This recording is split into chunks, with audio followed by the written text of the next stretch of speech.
தமிழினப் படுகொலை 2009 முள்ளிவாய்க்கால் போன்ற ஒரு துயரச் சம்பவம் மீள நிகழாமைய தமிழர் தாயகத்திலே தொடர்ந்து இடம்பெறக்கூடிய இனவழிப்பு செயல்முறைகள் நிறுத்தப்பட வேண்டியும் உள்ளிட்ட விடயங்களை அடிப்படையாக கொண்டு இடம்பெறக்கூடிய இந்த மக்கள் மயப்படுத்தப்படும் இறுதி யுத்தம் நடைபெறக்கூடிய அந்த காலப்பகுதிகள் 10 இருந்து 12 வயது நிரம்பியவர்களாக பட்டிருக்கக்கூடிய எங்களுடைய தலைமுறை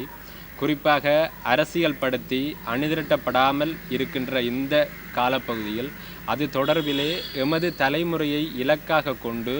இந்த ஆண்டு 15வது நிறைவிலே இந்த தமிழின படுகொலை சார்ந்த ஒரு மக்கள் மயப்படுத்தும் செயற்திட்டத்திலே யாழ்ப்பாண பல்கலைக்கழக மாணவர்களாக நாங்கள் பணியாற்றுவதற்கு காத்திருக்கிறோம். குறிப்பாக எமது வளங்களிலே ஒன்றாக இருக்கக்கூடிய யாழ்ப்பாண பல்கலைக்கழகம்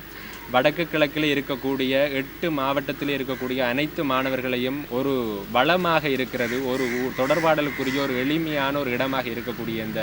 சூழலிலே இதனை ஒரு வாய்ப்பாக பயன்படுத்தி பாடசாலை மாணவர்கள் அதுபோல எமது தலைமுறை பல்கலைக்கழக மாணவர்களை எமது இலக்காக கொண்டு இவ்வாண்டு செயற்பட காத்திருக்கிறோம்.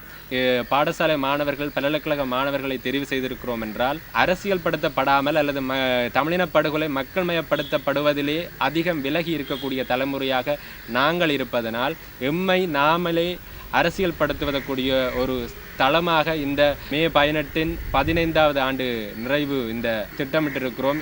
இது சார்ந்த ஒரு செயற்பாட்டுக்கான ஒரு தளமாக தொடர்ந்து இதனை பயன்படுத்துவதற்காக இந்த ஒரு நேரத்திலேயே பொதுமக்கள் அதுபோல எமது தலைமுறையை சேர்ந்த அண்ணா தம்பி தங்கைகள் உள்ளிட்ட அனைவரையும் நாங்கள் வினயமாக கேட்டுக்கொள்வது என்னவென்றால் இது சார்ந்த ஒரு விடயங்களிலே கூடிய விழிப்பு கொண்டு அவை தொடர்பிலே குறைந்தபட்சம் அறிவு சார்ந்து தேடுவதற்கு அல்லது அது சார்ந்து செயற்படுபவர்களோடு இணைந்து செயற்படுவதற்கு உங்கள் அனைவரையும் இந்த நேரத்திலே ஒரு பல்கலைக்கழக மாணவர்களாக உங்களுடைய சகோதரர்களாக இந்த நேரத்தில் நாங்கள் வினயமாக கேட்டுக்கொள்வோம்.